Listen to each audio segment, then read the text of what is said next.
Hey guys, it's Corey Kunert, the host of Wisco Legacy. Patrick Bodell joins the podcast today to talk about the journey that led him to starting Synqronus Communications. Synchronous is a marketing agency right here in Monroe, Wisconsin. They focus on brand development, media production, and web design. Patrick has a really interesting story. He dropped out of high school. He toured in a band for a while. The things that he learned throughout that time eventually led him into the marketing area. And he eventually started a couple of different companies, now focusing on Synqronus Communications. So much fun talking to Patrick. He's super passionate about Monroe and Green County. He's got a lot of great ideas and desires for the area. So Patrick is just one of a kind. He's such an awesome guy. I really hope you guys enjoy this episode. Little podcast update. I am now over 2,000 listens on the podcast. I'm so excited about that. I never thought I'd get there. So thank you to each and every one of you for tuning into the podcast. It's been so much fun for me to do this, and I couldn't do it without the support from each and every one of you. So thank you so much. Keep tuning in. There's big things coming. Next week, I have Desi Brayden. He's the head football coach for Blackhawk Warren. Only the third head coach in Blackhawk football history. Desi was one of the most impactful people to me growing up. He was a wrestling coach that I had growing up and just made such a big impact on my life. So it was great to talk to him. After that, I have a former Badger wide receiver and NFL player coming on the podcast.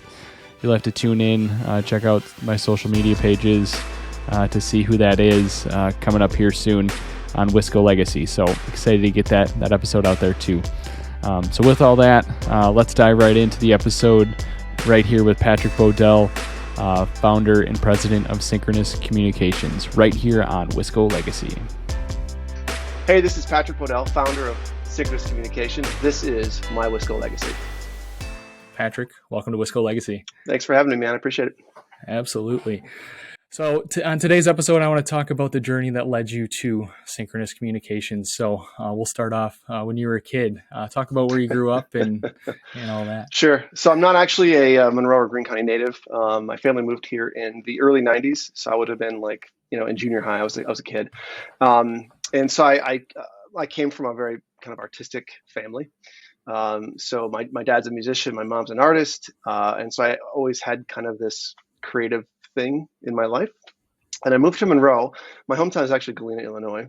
So I didn't move very far. But when I came to Monroe, all these opportunities opened up to me, ones that I'd never seen before. And so I spent, my junior high and high school years here in Monroe, Wisconsin. But now one thing you don't know about me, Corey, is I actually didn't finish high school. Okay. And so, I struggled. My parents went through divorce, and it had a long-term effect. So at that point, my interest wasn't like academia. It wasn't let's get at it and get a bunch of good grades and things like that. My interest was to cope. And so I didn't really start to get a path under my feet probably until I was in my early 20s. That's when I kind of was able to put some of that stuff away and then move on to something like much greater than, myself, I suppose. But it was a very interesting time in life, and one that definitely shaped my future for sure. Yeah, that's really interesting. I didn't know that. What led to you not finishing high school? I know kind of the back end divorce stuff, but sure. Okay. I've shared this with many people over the years, and many have said, "Well, the school system failed you." I don't agree with that necessarily, that statement. But there are programs to help kids that are struggling through school that didn't exist, in the 90s, right? And so, I had these skills that I was very, very good at that ended up shaping who I am today. If I'd been able to spend my time honing those skills, but it got to the point where I had failed lots and lots of classes, and it's like getting into my second semester, my senior year of high school. And there was no way I could graduate. Okay, none at all. And so I said, well, you know what? I'll just take a bunch of music classes. I'll play all day long. That's what I'll do, is I'll just hone on this crap that I know I'm going to do. And the administration said, no, you can't do that. You got to take everything you need to graduate, which means you can't even take any of those classes. And I was like, well, I don't know if that's going to do it for me. And that was it. I quit right there. And so from that moment, I don't know. It was a matter of finding the path that was going to fit me. Now, I actually went off to college. Went and got my, HSED, which, by the way, I got to tell you, I got my equivalency diploma, and it was almost embarrassing. Like my friends, my family, everyone was super disappointed. Like, dude, are you seriously? Like, what are you doing here, right? But I go to Black Hawk to go get my high school equivalency diploma, and I felt so bad because there were people there that were easily in their 40s. I think there's a guy that was in his 50s, and I clept out of everything, right? So they made me take a skills, like, what is that, job skills training class, basically. Like, this is how you go to an interview, this is how you fill out a resume, blah blah blah blah blah. And they're instructing the class to wear clean clothes and be sure and wash your hair, and there's people taking notes, okay, of like all the Wow. things that they needed to do to prepare. And I thought, oh my God, what have I done with my life? This is it, man. What have I done? And so I got my diploma, and then I went off to recording arts and sciences school, which I felt at that time was perhaps a good path for me to follow. Okay.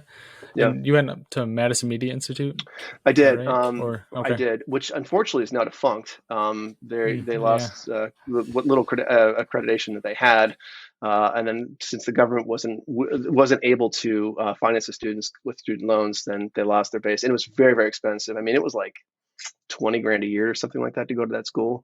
It was expensive, and so and I'll be honest with you, I didn't even finish that program because it was there were lots of like young guys, I should say young people, but mostly young guys that are there, and they're just like I want to go to rock and roll school, man. I want to play rock and roll. I'll go to rock and roll school, and it definitely like fed into that. And so I went there to refine skills that I already had, an interest that I had, and I was looking around. Same thing. I was like, what have I done? And so I realized that I could save a lot of money and just do this on my own. I don't need a degree. And as a matter of fact, I'll never forget my first week of school or something. The instructor said, you're not going to get a job in this industry because you have this degree. Maybe you could like dump ashtrays or something, but it has nothing to do with it. And I thought, well, that's good. Well, what's the point of me going to this school then? Anyway, Right. so that was my academia right there in a nutshell. Sadly, Nice. yeah. So were you in a band or anything at that point in time? Yeah, I toured kind of like in the region, or like in the like the southern Wisconsin, northern Illinois, Indiana, Michigan, all over the area. That's a tough life though, and that was is interesting.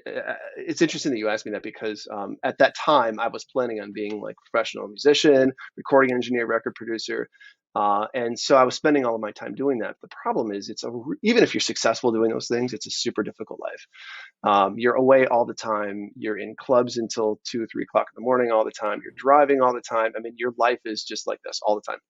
And I was like, well, I thought to myself, um, I can't raise a family and have a stable like household in my life if I'm going to pursue this. So that's kind of when my paths deviated a little bit. And I thought, okay, how can I take the things that I love? I knew I didn't want to be a music teacher. I knew I didn't want to be on that side. And that's hence why I didn't go to four-year school, because I knew it was something I didn't want to do.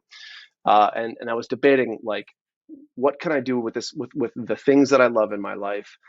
How can I pursue this in a way that's going to actually make a living? And that's why I got into the professional side of media production, which then turned into marketing. Yeah. Nice. Yeah, interesting path. I mean, that Yeah. yeah, living that road life has to be both fun, but definitely there's definitely some challenges there for sure.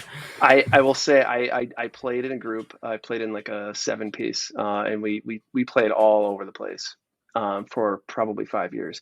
And there were many times where club owners would give us rooms that were on the facility or something like that, and so uh, we'd have a little party after the show or whatever. And Hmm. I in a very short period of time, I realized how easy it is for rock stars to trash hotel rooms. It's not that hard. I It's bet. really like when you see like the pictures of rock stars just trashing hotels, it doesn't take that many people to do something like that. And I thought, I don't know if this is the path I want to be on either. And so yeah, I did that honestly. I mean, I worked jobs, and I worked in the restaurant business a lot as a restaurant manager. Um, and I basically, I got the things that I could get out of recording school, the things that they could offer, frankly, at the time. So I was able to like start a recording, how do I want to say, a recording artist lifestyle on my own. So I was like making records. I started producing other people's records, and I thought, okay, this is something that I can do. This is something that I love to do. This is something that a gift that I can bring to the world around me. Maybe I'll build a studio. And I was about in my early 20s when I said, okay, I'm going to build a commercial facility, and I don't have to worry about anyone else owning it. It's just going to be me, no partners, nothing like that, no financiers. And I'm going to spend my time making records for people. So that's what I did. Like I saved every penny I could possibly find. I worked 3 jobs for years, and saved up all the money that I needed to buy the gear and like get a facility and like remodel it. And like I made this studio. But here's the catch, right? So I spent all this cash, spent a few years at this, right? And I finally opened the doors of the studio, and I look around, and I'm like, oh, what do I do now? Because I didn't have any clue how to run it as a business. All I knew how to do was like handle my craft, right? My craft of recording and music and production, all these things. I had no idea how to run it as a business, and that was a side that I wish I'd actually learned. I wish I'd gone to business school because I had no idea how to attract customers. I had no idea how to run a business, right? Yeah. Yeah. What kind of lessons did you learn in those early days of that? That's a really good question. That's a really good question. Well, the first lesson, honestly, was that at that time, my goal was to work for musicians. The problem is musicians have no money. And that's that. I don't mean that to any offense to any musicians out there. I was one, but they don't have the kind of resources that it takes to really do it. And that's why when a recording artist, band, group, whatever you want to call it, they want to do something, that's why they work with a record label, because the record label has the knowledge, they have the resources, and they have the business experience to actually put you in front of people. But there's still a ton of work that goes into it. So I wish I had understood how business worked before I got into a venture like that, because right at that point I was just kind of guessing. I knew I loved this thing and I knew I wanted to do this thing, but beyond that, I didn't really have a clear idea of how to get there. So also, something early on that happened is that people had to explain basic things to me, which in hindsight seemed like no brainers. But like someone says to me, "Well, got a business card?" I thought, "Oh, gee, no, I don't have a business card." "Oh, okay, well, you're gonna need a business card." "Okay, well, I get a business card, and then a few months go by, and I see the same guy again. He says, "Well, do you have a sign?" He's like, I said, "No, I don't have a logo or anything." "Well, okay, we'll get you a logo." And I mean, I had no understanding how to brand myself, how to market myself, and how to like ready myself to be out there selling something. And that was a big startling fact that I hadn't even considered. I didn't understand the importance of that. And that's like business 101 is putting the brand on you, right? Right. Yeah, and one of the challenges that you probably have in that business is you're really trying to sell yourself, your skills, your business. Yes. That is challenging in and of itself. There's people that are really really good at it, and there's people that struggle with that. Totally. Where do you fall into that spectrum, or at least early on in your career? That's a good question. Definitely started with all craft. And I think I equate this to people in construction. You see it probably most often in construction, right? People are really good at building houses or putting in siding or something, and they think I'm gonna just go out and do this myself and have no idea how to run it as a business, and really flounder a lot understanding how cash flow works, how understanding how to take care of customers, understanding scheduling, all these little things that go into running a business, that you don't think about until it's like thrust upon you, and you have no choice but to just jump in head first and do it the best you possibly can. Now, what helped me is that I've been very lucky that I've been working in this area for a long time, and I was able to meet and shake hands with a lot of people that were business owners and executives in the area. I worked I managed the bar at the country club, for many years, and it put me in a position where I could learn a lot from people that had experience, that had a vested interest in me succeeding. A lot of folks kind of took me under their wing and kind of explained to me things that I needed to be doing in the future to be successful. Now that said, I realized that it was probably a better use of my time to work for companies than it was for individuals. That, like I said, musicians, unfortunately, most of them don't have 20 grand to throw at, making a record and building a website and putting themselves out there. They don't have that kind of cash, right? And so I was lucky that I was able to find companies that needed the services that I was providing. What took you from the recording studio into the marketing side of things? How'd you Got get it. there? So I realized pretty quickly that music and audio, especially in this area, in this market, was never actually going to make me a living. It's because there's a few reasons. One is um, with modern technology, people can buy a computer and a microphone and an interface and call themselves a studio, or if they want to, they can go cut their own record, which is great. That's kind of how I was able to, get into this business. Is that the affordability? I mean, it used to be you couldn't touch a studio for less than probably $500,000 by the time you bought, mixing consoles and tape machines and all this microphones, you name it. It was incredibly expensive to get into that business. It's not that like that anymore. If you really understand what you're doing and you're willing to put the money in to buy the gear you need, you can do it. So um, that's at the point when I realized that this area wasn't going to support my dream of being a music maker. Incidentally, I did corporate work. I wrote music for commercials, and I wrote a couple small video games and some things like a little documentary film. And that kind of got my chops interested, at least in doing like the compositional side. I never really wanted to be like a very an engineer for bands and stuff like that. That was never the intention. The intention was really composition, is to be a music producer for corporate world, like video games and films, right? But again, that's still a very difficult business to get into. I had the opportunity. I went out to California, met with PlayStation, and thought, okay, maybe I'll start scoring things for PlayStation. But the problem is, they wanted you to live out there. Remote work wasn't what it is today, and I was like, well, I don't really want to pick up and move to like LA or San Francisco. So I guess I'll just stick it out here and figure out how I can make it work. So anyway, I had other interests that had been kind of percolating this whole time, photography, videography, design, web, all these kind of things were all related and kind of in there. And at that time, I met a guy and ended up partnering with him and starting Empire Media Group. And Empire Media Group is actually another advertising kind of marketing agency in Monroe. And it was a really good place for both of us at the time, because I could focus on production and things that had to do with media, and he could focus on advertising and content like that. And it was a great launch pad for both of us to just like excel in these two things. And until then, an agency like this hadn't really existed at Monroe. There was one for a short period of time, but they didn't do like what we do at all. And so I went about 5 years with this other company. And then when it got to the point where it wasn't fulfilling me on that level, I thought, okay, now it's time for me to do this on my own. And so at that point, that's when I started Synchronous. And interestingly, though, because I didn't go to school to do this, and because academia wasn't my route, I had to do this all by learning. And the side of academia, the understanding that it's supposed to teach you how to learn instead of imparting just information. A lot of people miss that, in my opinion. And so I had to learn because I had no choice but to learn. And so I read every book I possibly could.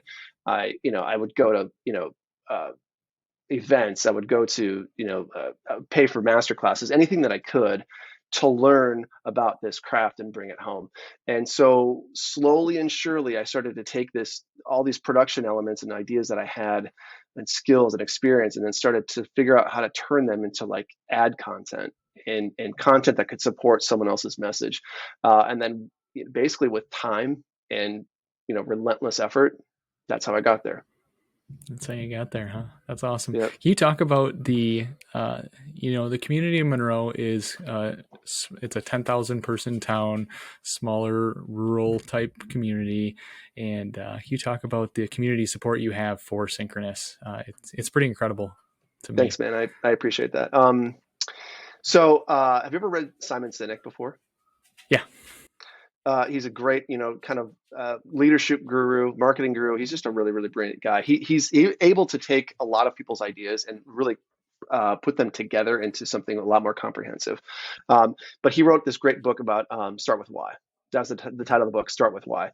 And I read that book, and I started contemplating, what is my why? Okay. At first, my why was just, making pretty pictures. Okay. Making pretty beautiful stuff just because it fulfilled my soul, which is great, but that's not really a why. And I really had to like dig deep and to figure it out. And like, why am I here? What am I here to do with my life? Okay.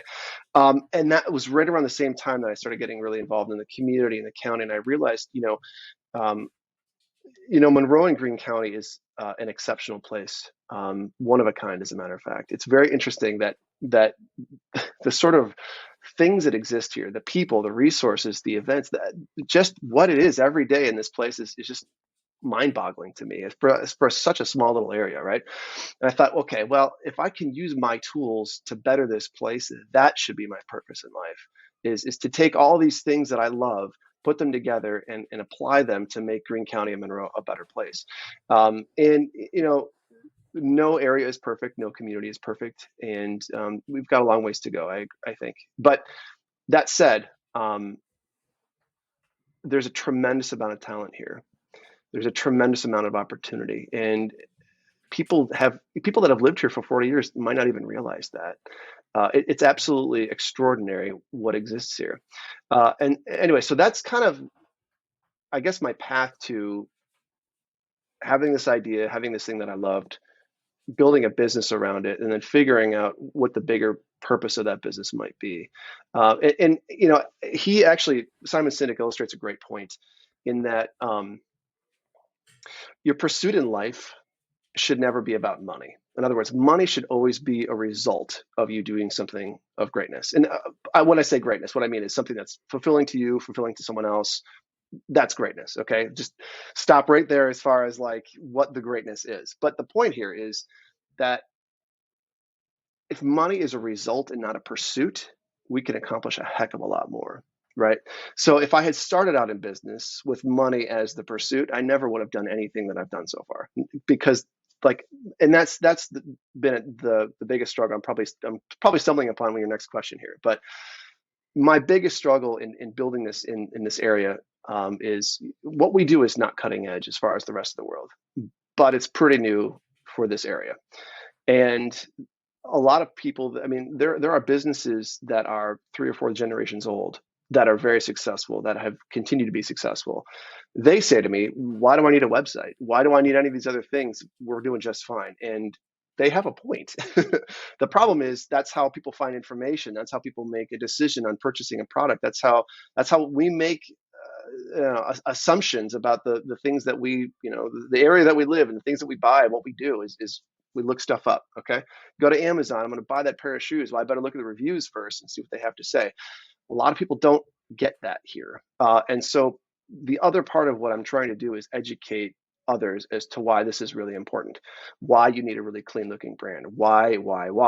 And I've had some resistance, and I shouldn't say like resistance in a bad way. It's just, I'm not interested in what you do. And sooner or later, Monroe and Green County will catch up as a whole, but it's usually about 10 or 15 years behind. Mm-hmm. Yeah. Yeah, for sure. My brother, he runs Schooner Construction here in Monroe. He was one of my earlier guests. He was kind of like that too. Wasn't sure if he needed a website. He had built his business on the swinging the hammer and getting out, which is and great. building Shaking great hands. stuff and right. shaking hands, all that stuff. And he's got a website now. He's got a social media presence. He has an office manager to help him work through that stuff. So, he's seen big benefits already based on just getting out there, and the phone seems to ring a few more times than it did before. So it's social interesting media you mention presence that. is good. Yeah, It's huge. Again, as consumers, we make decisions based on that probably 90% of the time or more. It's interesting because I've seen your brother's content and I've seen his website and I'm aware he's doing it. And there's not a lot of people in this field that are doing those sort of things. So one of the biggest things I've realized is that even small companies are hiring some sort of marketing individual, and they might not even have to be marketers per se, like they went to college to do this thing. Their job really is to be a communicator and to communicate to a broader audience what value they bring to a market. Okay. And so if you notice, banks have them now, small retailers have them now. I mean, it's like marketing was something that you hired an agency to do. That was something people never ever did internally. Advertising and marketing, never, unless you're a really big company like Procter and Gamble or something. And now you're seeing like marketing positions in lots and lots and lots of companies, large and small, which I think is actually pretty cool. I think that's a nod to what's going on with business. That's a nod to, what people's expectations have changed over the years, what they expect the company to provide, what a product should provide to them. Yeah, for sure. So I want to dive into Synchronous. So we've mentioned it a few times, Cool. but I want you to lay it all on the line. What kind of work do you focus on? Sure. And yeah, we'll start there. So when I started Synchronous, my biggest goal was to create a full service, comprehensive marketing firm, which is great. People say, what the heck is that? And it's interesting because if you take the word marketing, you can apply it to like an endless array of definitions, right? And marketing could literally be painting apples on the side of a cart and walking it into town to market. That is technically marketing. Marketing is also, having a bunch of people on telephones, cold calling you at your home and saying, hey, do you want to buy AT&T? Technically, all of those services are defined as marketing. That's not the sort of thing I wanted to do. The biggest thing that I wanted to do is create a company that built brands and identities for people. Okay.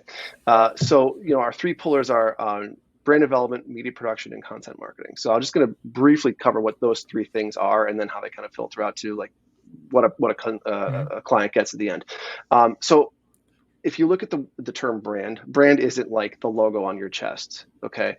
Brand is all the experiences, all the touch points that someone has with your company or product, whatever it is. Doesn't matter if it's a service, doesn't matter if it's a tangible good. Technically, someone is going to have a perception of that.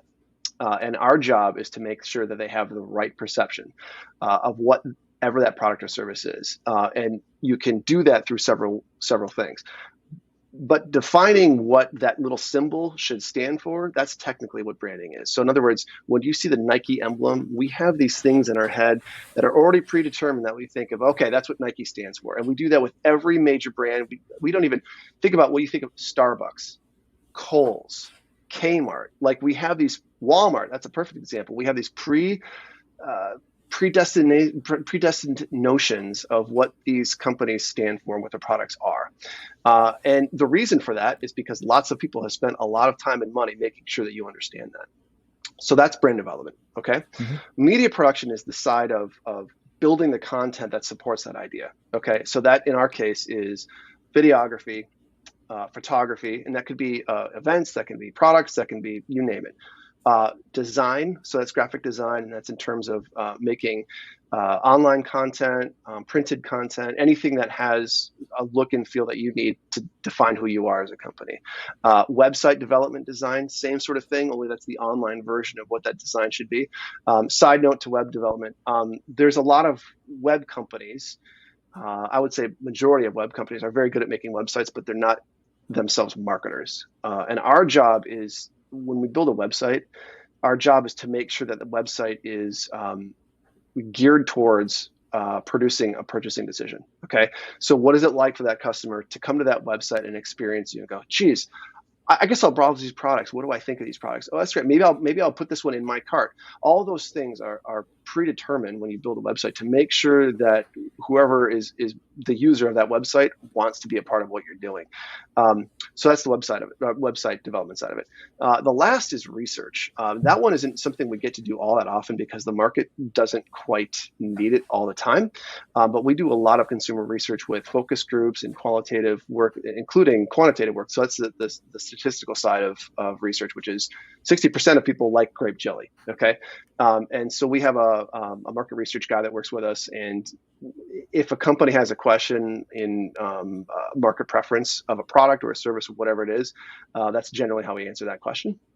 Okay, so that is the media production side of it. And the last is content marketing. Are you familiar with content marketing, Corey? Yeah, somewhat, yeah. For those that aren't, this is one of my favorite stories, and I tell it to many, many clients that have never heard it.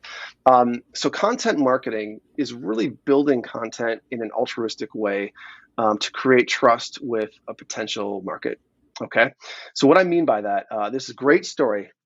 Goes back 100 plus years ago. John Deere tractors, created a publication in like the late 1800s called the Furrow, Furrow. Have you ever heard of it? I don't think I have, no. So it was this free quarterly publication they put out, and it was designed for farmers and people in the ag business to help them determine how to plant a higher yielding crop and how to control the animals better, how to understand the markets better, how to understand environmental concerns better, all these things, right? And John Deere created this thing and just handed it out for free. I mean, millions and millions of copies of this thing, right? And in over 100 years of producing this thing, guess how many times they put John Deere's name on the furrow? 4 times. Not many. 4 times? 4 times, Wow. right, in 100 years. However, Huh. everyone knew that John Deere was the one responsible for producing this thing. So guess who bought John Deere tractors?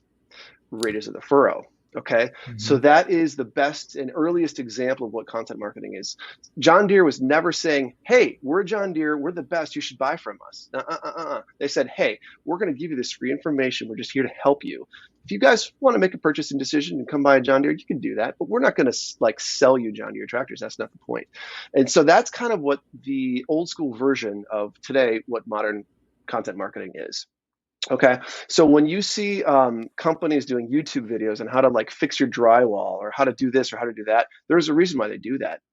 It's to build trust with you so that you'll eventually buy their products.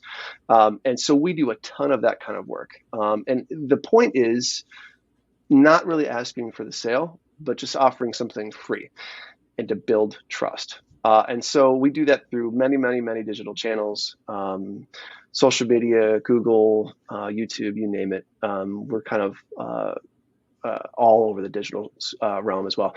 I will say we do a lot of traditional advertising as well. The problem with traditional advertising, it's expensive and it's not necessarily trackable. In other words, you can't really determine was the cost worth the investment or not. ROI is very difficult to determine in that realm because you have no idea how many people actually heard your radio commercial or saw your TV commercial. Whereas with digital content, and when I say advertising, what I mean is placing content in front of people.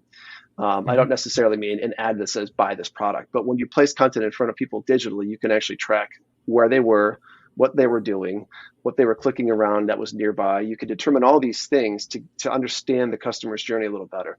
And so on a side note, these are all things that I had to learn that I didn't go to school to do. I knew I had to do this, and I knew I wanted to learn how to do it. So what did I do? Read, practice and practice until I could figure out how to do it well. Yeah, that's an awesome overview of Synchronous, and Thanks, man. thanks for diving in on those areas. It really helps the audience here and myself learn a bit more about what you do, and brand development, content marketing, and all that is super interesting. So thanks for diving into that. Yeah, man, my pleasure. I want to talk about the company culture there. So I know you guys post some really fun stuff you do at Synchronous, and you like tacos and all that fun stuff and all that. What's a company culture like over at Synchronous? That's a really good question. I'm very particular about who I allow in my team, and I know that sounds terrible to say something like that. What I mean is, I want the people that work here, I want them to be as cohesive as possible. In other words, I mean, everyone's worked at companies where people didn't get along and people don't like so-and-so over here. That's a terrible, terrible, terrible company culture. And the bigger the company, the more difficult it is to control that. We're like 10 or less people here. I think right now, my staff is at 7 people. And we all get along very, very, very well. And part of the reason why the end consumer or the end user, in terms like you, Corey, showing fun stuff, it's because we actually take time to do some fun stuff. Can't do it all the time, of course, but especially with the creative team, they have to get along well. If they don't get along well, things do not work. And I'm very, very, very particular about my team getting along with each other and having trust and respect. And frankly, no one wants to slug through work and go, I hate this job. I can't wait till I can find something else. That's a bad place to be. And so I want to make sure that my team never feels that way. I have an open door policy. I mean, everyone says they have an open door policy, but I really, really want my team to tell me if they have an issue, because I'll do everything that I can to resolve it as quickly as possible. I personally, I don't like conflict, and so I try to prevent it from happening inside my business as much as possible. Yeah, that's good to hear. I mean, especially, talking about the creative team, uh, everybody has different creative processes, I'm sure. And so Absolutely. that can probably cause some conflict there when you're working through different designs or videography or whatever it is. Hmm. There's probably Hmm. some conflict that can happen because of that. But um, glad to hear you have that open door policy. Anybody can come in and chat about that. The good news, honestly, is that everyone here, they have their own niche, Hmm. and they're all very, very good. They're all very, very talented people. I mean, the most talented people I ever have worked with work here, right? And Hmm. so, and that's another reason I'm very lucky, is because I'm able to do what I do in such a small area, and I'm still able to attract the talent that I need to do this. But um, everyone has their own area of expertise. Now, ultimately, yes, I'm the boss. It's up to me at the end of the day. However, I really try not to micromanage my team, is because I want to give them a strong sense of validation. I need you. I depend on you. I don't want you to think that I'm just, you're just a number or something to me. And so when I give people their own responsibility and like, okay, hey, you're in charge of this thing, and no one's going to tell you how to do it. Just make sure it's done right at the end of the day. That gives a tremendous amount of a positive, feedback to that employee. When you have authority to make a decision, when you have authority to do something, it creativity happens in a lot bigger way. Innovation happens, right? Things that, if you're stifled, and you're like everyone knows that story about working in a company, and like they don't get any power to do anything, and any idea that they have gets slammed down by their boss or superior above them. No one wants to work that way, right? And so Yep. that's kind of the environment that I want here. Is I want people to grow, and if they grow beyond the walls of this place, good for them. I'm happy to give them a starting place. I will say I tend to hire younger people, um, because I like when people are out of school. I love how driven they are. They're excited. They're hungry. They want to prove what they can do. They want to learn, and I just love that idea when they walk through the door. I'm like, hey, teach me. I just want to learn from you guys. Okay, great. And here we go. And we work with such a wide variety of clientele and services and products really across the country, that people get thrown into stuff that they had no idea they'd ever be doing all the time. I bet. Yeah. Yeah, no, that's awesome. I mean, you're giving people stretch opportunities. Then by doing that, and them succeeding, it builds confidence. I've had a number of really great stretch opportunities in my career that have really helped me learn and grow and continue to succeed. So, love that environment is there at Synchronous. Thanks, man. Yeah. So you're sitting in the Synchronous headquarters right now, aren't you? I am. I'm actually sitting in my office right now.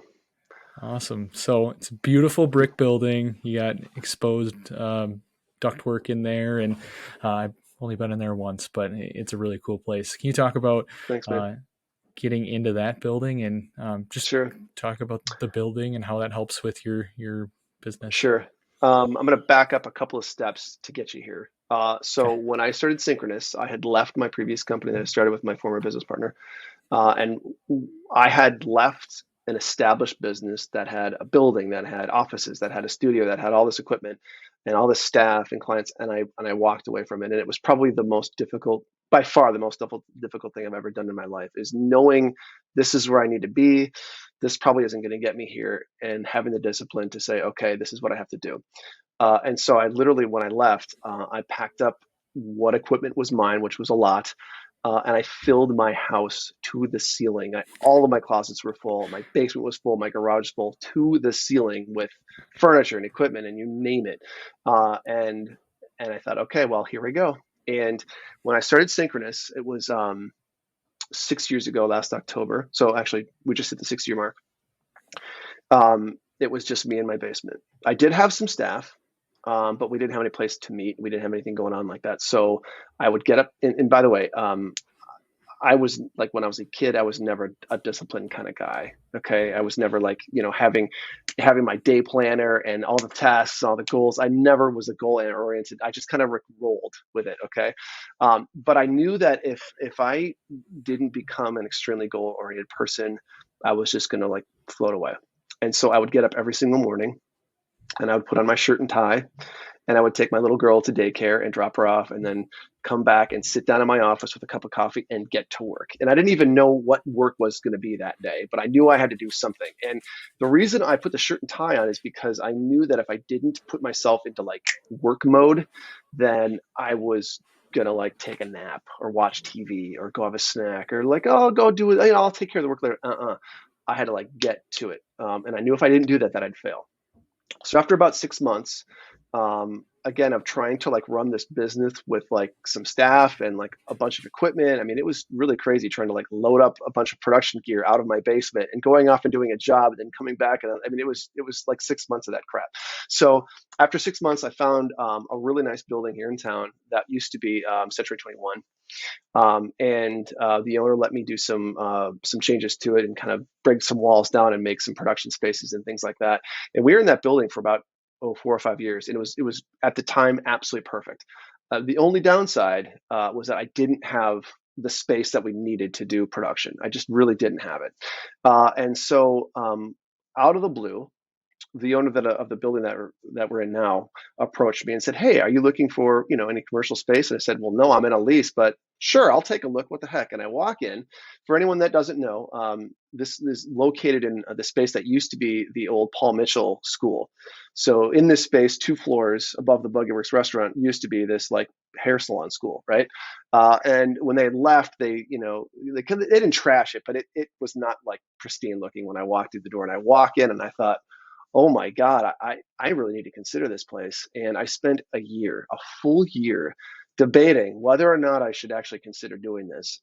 At the end of the day, I think it was probably the smartest decision I ever made. At the end of the day, I decided to move in here for the single purpose, well, two purposes. One is we needed the production space. So I guess from a functional level, I could say, okay, yes, we have to do this. But to answer your question, I knew that people would take us more seriously if we were in a space that reflected what we did. And we could do the same quality of work, the same amount of work in some dumpy old closet of a building, but no one would ever take us seriously. They'd walk in and say, oh, okay, whatever. And that's the thing. Brand is all about perception. So when people walk in here and they see the perception of success, they see the perception of professionalism, they see quality, they see all these things, they go, oh, you're obviously worth the money, which is true. We're worth the money, but this helps to sell it. Okay. Like I said, it didn't matter. The quality of the work remained the same. All we changed was the building, but the perception changed. Yeah, absolutely. Right. The first time I walked in there, I was really impressed. I knew you were in that building. I didn't know what it looked like, but you walk through there and it's impressive. It definitely Thank you. showcases your business. I'm very blessed. Excellent. I'm very blessed to be here. That's awesome. So you used to have a podcast type video show called The Sync Up. I did.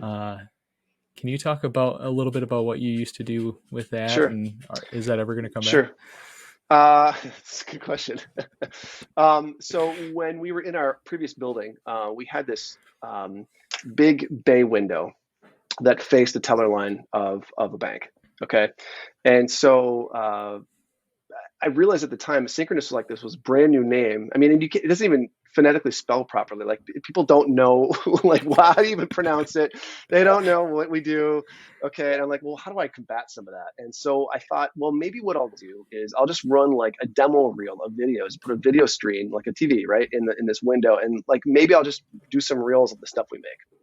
And then people said, gee, I wish I could hear it. Is there anything you can do about that? And I thought, well, maybe I'll get a transformer. So I got this FM transmitter thing and plugged it, like the same thing that people use in their parking lot of the church now.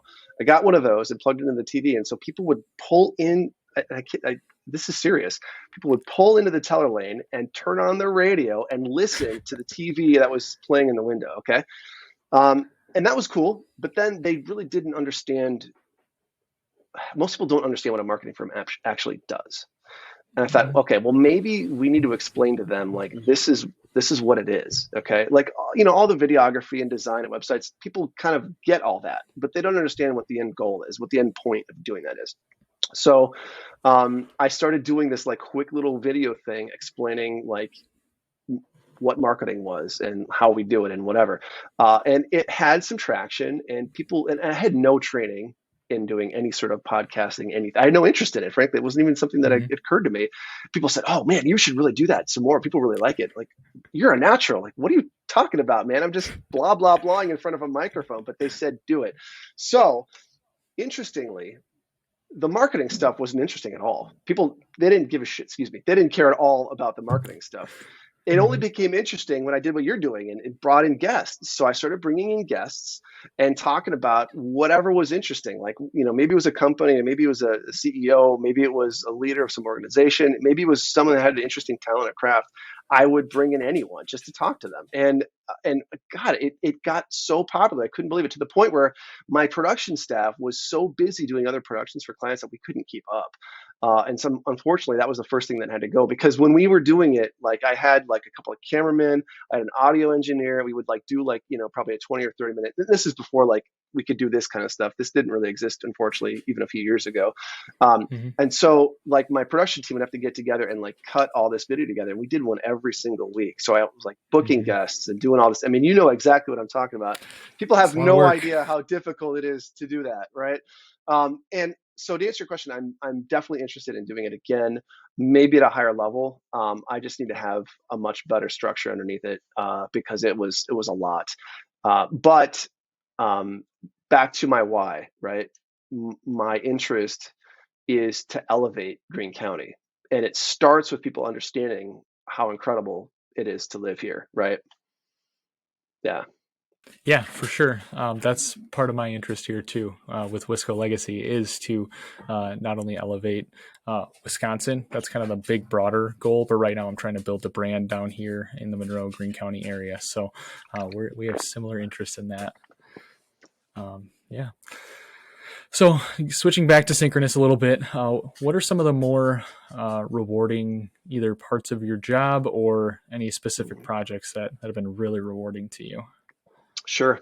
There have been many times when we cut a brand video. So just to explain, a brand video is really intended to explain a company, a product, or whatever in a way that's really compelling and interesting. And so we usually we go above and beyond. We pull out all the stops in a brand piece, because it's something that requires a lot of planning to do it properly. And there have been many times where we did a brand piece for a client, and we sat them down in the front of the conference room and showed them what we made, and they cried. Like, it's happened many times. And some of them are intended to be emotional pieces, but that is probably the most humbling thing. Is we've made this thing. The point is not what we love. It's what they're going to love, or what's going to be right for the client, or what's going to be right for the customer. But it's also really impactful when we get to make something that is impactful enough that it causes a reaction, like an emotional reaction like that. We try to support area organizations as much as we can. And there's an organization called Jacob Swag, if you're familiar with it. I'm sure many people are. Suicide awareness and prevention. And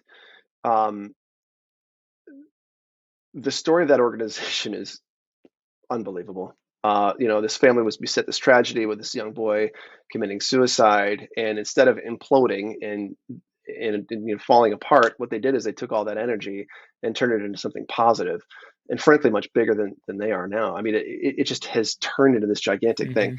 So they approached us to make an app for them a few years ago, and that one project has more potential to change someone's life than probably anything we've ever done. And the app is intended to help people that are struggling with suicidal thoughts, to help ground them, to give them resources that of people that they can talk to at a given moment's notice. It's really there to be a tool in your pocket that you can rely on all the time if you're having terrible thoughts.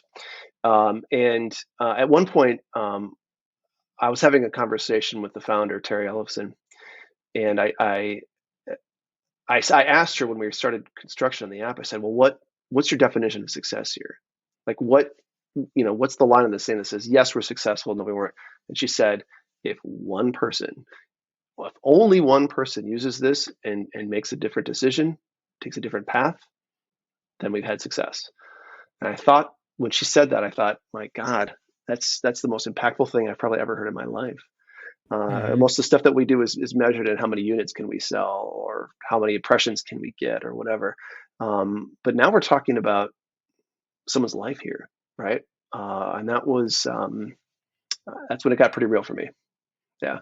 Yeah. When you started Synchronous, or you started in this area, you probably never thought you would be impacting people's lives like that. So that is super impactful.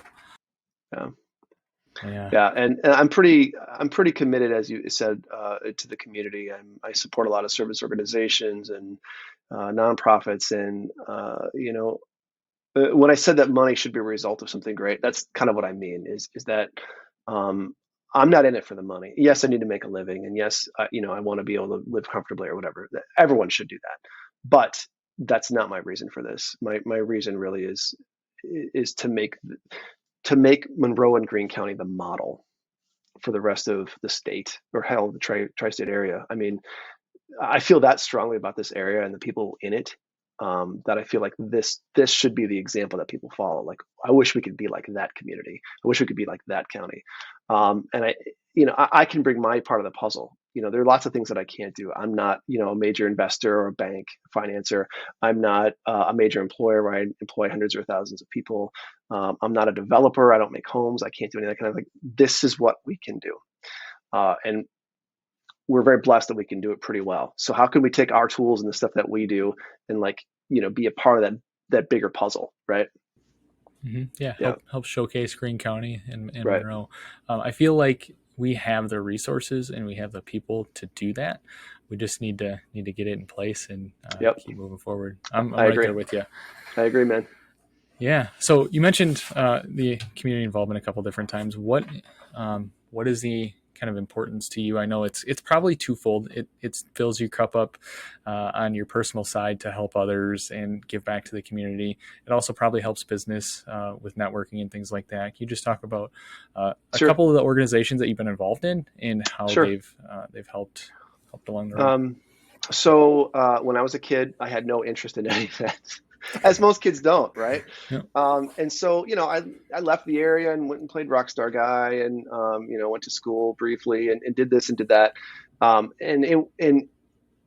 the time came to move back to the area, I was getting married at the time, and it just seemed like a good place.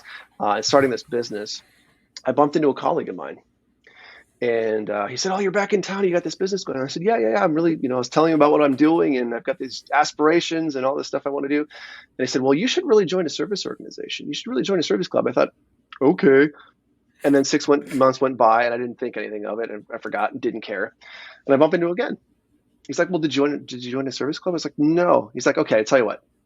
You're going to join the Optimists. I'm going to sponsor you, and I'm going to buy you breakfast on Thursday." I thought, well, okay, I guess I'll show up and I'll join the Optimists. Fine. And so I show up to this Optimist meeting, right? And I didn't get service clubs at the time. I never really understood any of that stuff. And I show up, and like half of the room knows me. And I was like, "Oh, hey, so-and-so. Hey, what's up, buddy? I haven't seen you in a long time." And everyone's shaking my hand. And I thought, wow, well, this is pretty remarkable. And then I sit through a meeting, and I get to understand what the club does and what's their mission, what's their purpose, what are their regular activities looking like. And I thought, man, I could get behind this for sure. And one thing led to another. I ended up, joining the board and being president and doing all these other things.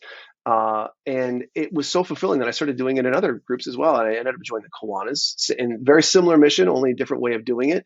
But the point of these clubs is essentially to do whatever they do to raise money for kids, and then give that money out to kids. So it's, it's supporting youth programs and the YMCA and the Mac Center and all these different organizations that have youth focused programs. And I thought it was so impactful. I kept going. So I joined other boards, and I started leading other organizations. And I'll be honest, it's probably the most fulfilling thing I've ever done, as far as shaking hands and being a part of something greater than yourself. And that's really what it breaks down to, is like you're joining something that is greater than you. Okay, you're a Mm-hmm. part of something that has a bigger mission that you could do on your own, and that was very appealing to me. And frankly, the people in those groups, and I don't mean to exclude people that aren't in those groups, but I will say the people in those groups make things happen in this community. If you notice, those are the 10 or 20 percenters that you see volunteering all over the place. They're the ones going to churches. Those are the ones like making things happen in boards and organizations and nonprofits in this area. And again, when I say Monroe and Green County should be an example, that's what I'm talking about. It's you have these people that have these tremendous talents and are committed to making it a better place, man. And that's pretty cool, even for like a small little farmer town, right? Yep, right. Yeah. I had the same kind of experience in college. I was a president of a student organization called Rotaract. It's the college version of Rotary. So we did a Okay. lot of volunteering, community service, and it was twofold for me. So we did a lot of volunteering at food pantries and that sort of thing. And then we were also connected to the Downtown Madison Rotary Club, which at the Cool. time was the fifth largest in the entire world. So I was able to meet a ton of CEOs and Yeah. executives around Madison. And Rotary is primarily business community or a business organization, right? yeah, but Okay. they are committed to community service too. Yeah. Their biggest mission is to end polio. So there's a lot of Wow. volunteer and community work involved in that. But yeah, it's primarily around businesses and whatnot. I think Monroe actually had a Rotary club that went under like in maybe the 80s or something, or 80s or I 90s. Does think that you're sound right. familiar? Yeah, Yeah, there was one that that here, does but sound familiar. I hate seeing clubs go under like that. It's really too Hmm. bad. There was a JC's, I think, at one point too, and Hmm. unfortunately, people don't join like they used to, and that's the other reason why I'm committed to joining and serving these organizations, because I'm tired of people not volunteering. It drives me crazy that people don't want to join stuff anymore. They don't want baloney, man.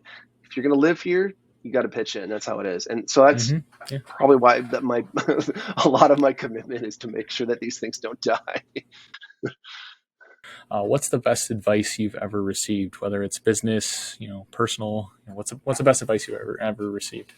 It's hard to say because, as I mentioned earlier, I've had a lot of people that have put their arm on my shoulder over the years that really helped me do this. But uh, a great piece actually came as it's kind of a story or kind of a metaphor, and it goes like this.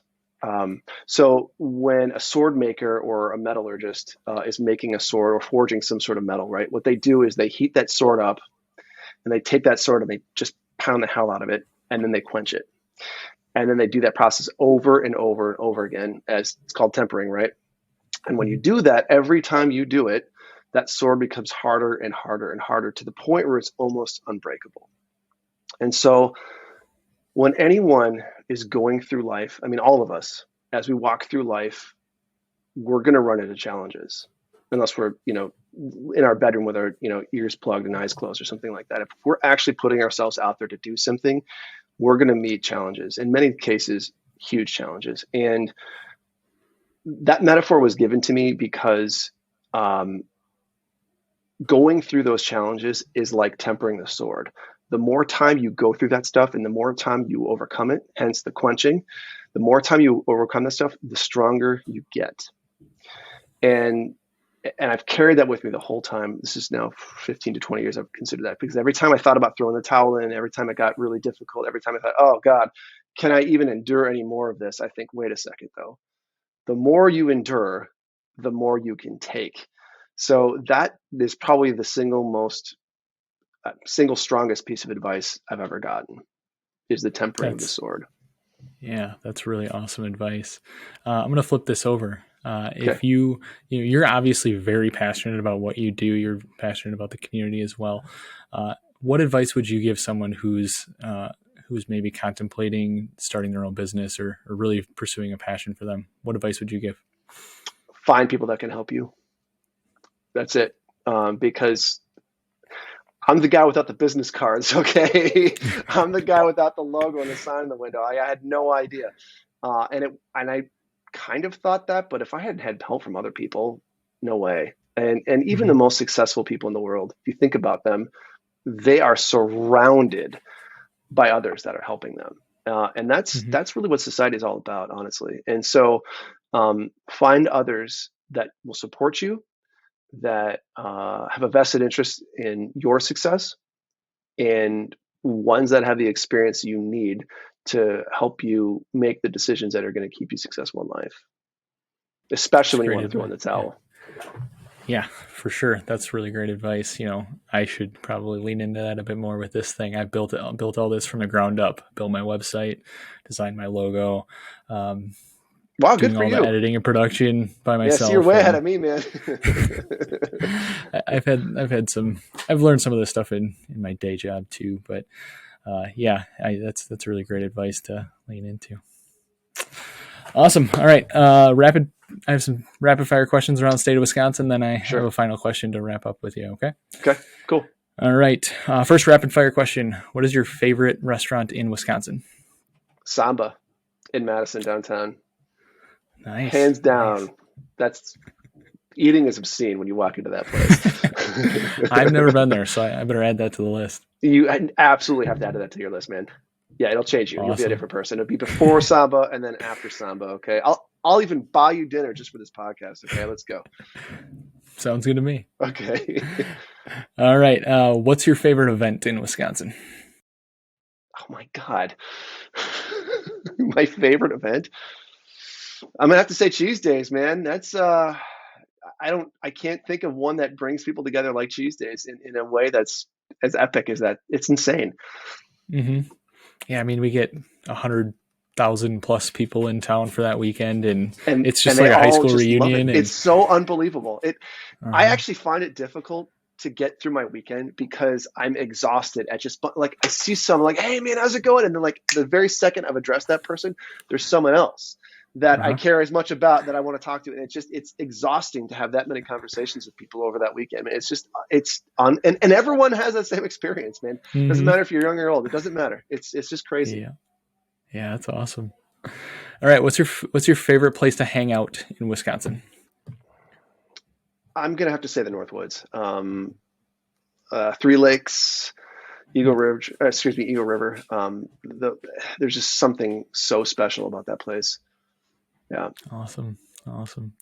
All right. Last question. It's kind of twofold for you. When all is said and done, what kind of legacy do you want to leave behind, and what kind of legacy do you want Synchronous to have? Um, I want my work to have meaning. I want my work to have impact upon people that I've never even met before. And to me, that's what legacy is all about. When people say, "Oh, I want a legacy. I want to have lots of money or a big house or whatever," none of that shit matters in life. The only thing that really matters is how you can help other people and impact them in a positive way. And that is ultimately my goal is for me and for my firm is to impact Monroe and Green County for many years to come in ways that I won't probably even imagine. It's funny you mentioned legacy. I just read this recently and I thought it was great. A really good definition of legacy is planting a tree that you know you'll never see. Hmm. You ever heard that before? I haven't. No. Yeah, and that's so great because it's not about you, right? It's about the tree. It's about this Hmm. thing that you might not even see happen. And so I don't even need my name attached to something that I've done. I don't even care about that. It's that the work that I do has an impact that I might never see. Hmm. That's an awesome legacy to strive for, and you're living that right now. I just recently met you, probably about a month ago or so, through some of the work that you do, and I knew who you were of you, because of all your community involvement, and I've known about Synchronous for quite a while, and just in briefly knowing you, I know you're striving there, and you're getting there. So that's really awesome. Thanks, Corey. That means a lot, man. I appreciate that. Yeah. All right. So, lastly, how can us in Green County and Monroe, how can we support you? How can we follow you? How How can you follow me? You follow me on social media. No, just kidding. Is that what you mean? Both, yeah, yeah. I'll tell you what. On a professional level, if you're an executive or if you're a business owner, and you need help communicating, that's our job. So if it's I need to figure out a way to sell this product, or if I need to make it, have a nice slick and glossy polish on it, or if I just don't know. I mean, frankly, I've done a lot of business consulting as well on that level. I'm not an operations guy, and I'm not a finance guy. But as far as things like company culture, brand, and communication, that's kind of our niche. So, if folks need help with any of the things that we do here, call me. I will help you. And if I can't help you, I will find someone that can. And there was a second part of that question. What was it? It was just how can we support you and how can we follow you? So okay, great. Yeah. Okay, cool. All right. Yeah. Oh, the other thing is join things. I want people in this community, in this area, to join things. I want them to find the leader in themselves to push this place to be a better place. That's what I want. Yeah. Awesome. You're getting me fired up here. I'm ready to get out there and join some boards and start making more of a difference. Yeah. Awesome. Well, Patrick, this was a really great conversation. Thanks for joining Wisco Legacy. My pleasure.